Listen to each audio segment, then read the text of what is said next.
Hello everyone, welcome back to the channel, and today we are talking about the best Marvel film in years, Thunderbolts. I am so happy right now. Thunderbolts is easily the best MCU film since Guardians of the Galaxy Volume 3. Before I continue on, be sure to subscribe to the channel and give the video a thumbs up, it's a great help, and also feel free to check out my letterbox where I am very active. Guardians 3 was kind of its own thing in the MCU and wasn't necessarily the best representation of the state of Marvel at the time. So if we exclude it, then I would say Thunderbolts is easily the best Marvel film since No Way Home. I adored Deadpool and Wolverine. It was my second favorite movie of last year after all. But Thunderbolts is special in a way that it doesn't rely on multiverse shenanigans, cameos, or old characters, and it creates its own unique thing within the main timeline of the Marvel Cinematic Universe. I loved basically every second of Thunderbolts. It is wildly entertaining, very often hilarious, it's exciting, and most importantly has real meaning that myself and many other people will likely connect to.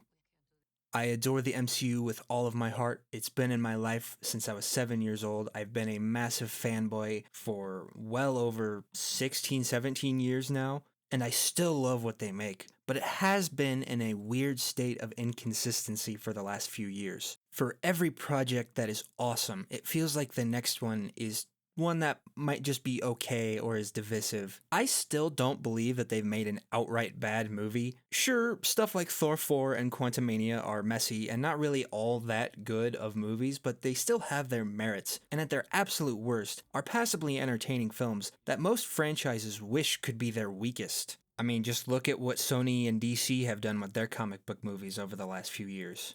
With that said, the inconsistencies in the universe have been frustrating, even coming from a mega fanboy like myself. A lot of it is the combination of behind-the-scenes shenanigans like Chapek's previous order to get out as much content as fast as possible, while also stretching Kevin Feige thin with numerous shows at the same time. For every masterpiece like WandaVision, we'd get something like She-Hulk, which was just kind of okay in my opinion, and I know a lot of people hated that show, I thought it was fine.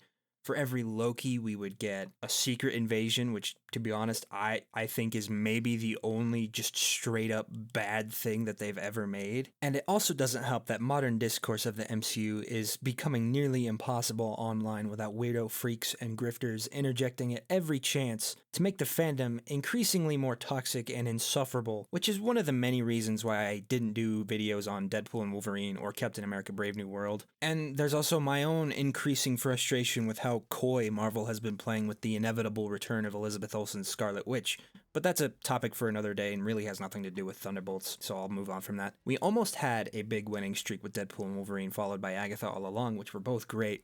But Captain America 4 was just okay. I liked it enough personally, but it wasn't what we hoped for the MCU as a whole, and it was fairly divisive from what I gather. This all makes Thunderbolts incredibly refreshing, and I walked out of the theater last night happier than I have in years with a Marvel film. It feels very cohesive with the rest of the universe. It has a real impact on what is going to happen going forward. And it's simply just a feast of a movie to watch. It has a real vision that remains consistent from frame one with what the story is and what it is trying to say. Thunderbolts is a movie about dealing with mental health and trauma. Yes, it's an awesome superhero spectacle and has hilarious character banter and great action, but at every chance possible, this movie explores the mental states of the characters.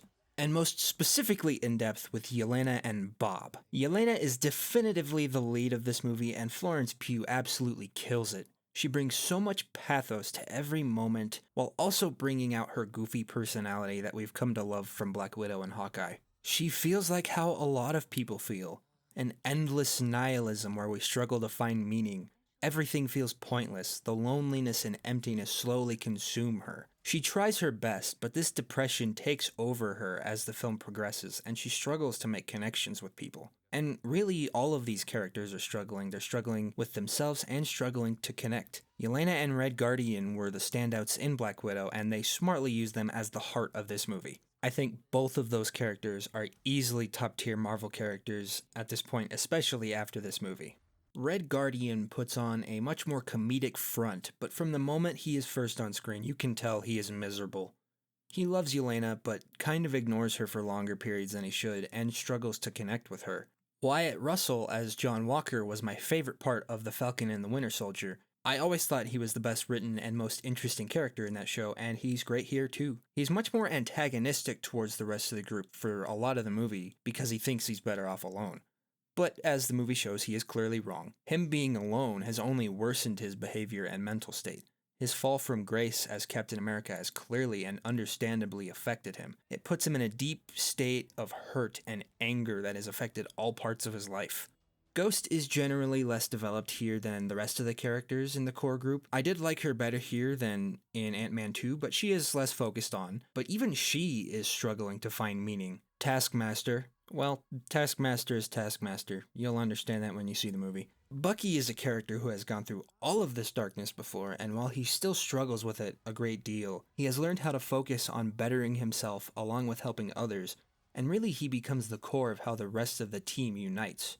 And here we come to Bob Reynolds, the Sentry. I loved everything they did with him. They do not shy away from the fact that he is a deeply hurt individual and he has struggled with addiction and mental health. He feels like the literal manifestation of a kind of bipolar depression where he has days that he feels elated, on top of the world, the greatest person ever, but then days where everything hurts and everything feels meaningless and the struggle becomes darker than ever. Something I really loved in this interpretation is that the MCU has established that the super soldier serum makes the aspects of the recipient greatly enhanced. Steve Rogers became kinder and more selfless.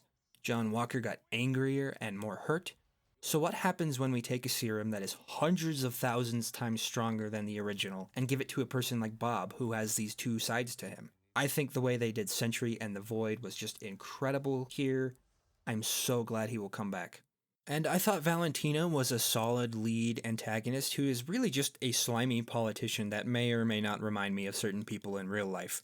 I like that she effectively becomes the anti-Nick Fury, where instead of bringing together exceptional people to save the world, she accidentally brings together a band of rejects out of her own selfish goals. Not too much to say about her other than that. I thought she was well done.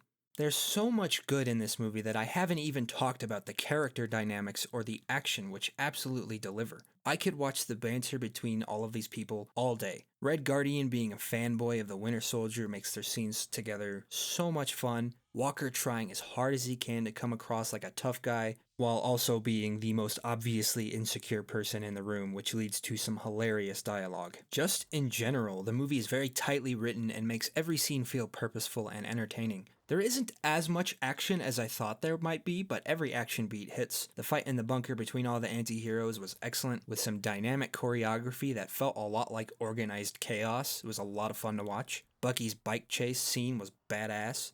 And the third act has some nice spectacle that you would usually expect out of a Marvel movie, but then it becomes something entirely unique that I thought was spectacular and one of the best things Marvel has ever done with their third acts.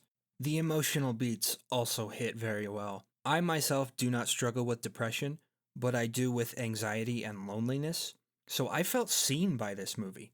It felt like an extended warm hug that I desperately needed. I won't say who says this to avoid spoilers, but there's a fantastic scene where a character lets out all of their pent-up frustration and despair that honestly made me choke up just because of how relatable it was. It's exactly what made the Guardians of the Galaxy movies so special. Thunderbolts isn't really similar in tone or humor at all, but they both share having these groups of people who feel like outcasts. I honestly don't really have any complaints with this movie. If I had any, there is a moment where one character finds some of the others that, while it is explained, is a bit of a stretch, but that kind of stuff never bothers me in movies, especially as long as the storytelling, writing, and characters are well done, which this movie does excellently. Please go see Thunderbolts in theaters. This is one that really deserves to succeed. It's filled with great characters and performances, with Florence Pugh and Louis Pullman being the two standouts for me. I would also recommend seeing it in IMAX. In general, IMAX is usually the best way to see movies like this in my opinion, but I really liked how they use the expanded aspect ratios in this one. I feel rejuvenated after watching Thunderbolts, and happier with a movie than I have in a long time. A 10 out of 10 to me is not necessarily a perfect movie, but a perfect movie for me, and to me this is one of those. Remember to subscribe to the channel and give the video a thumbs up, it's a great help. And also stay tuned for the next video on The Last of Us Season 2. Okay, bye. If it is to be said, so it is.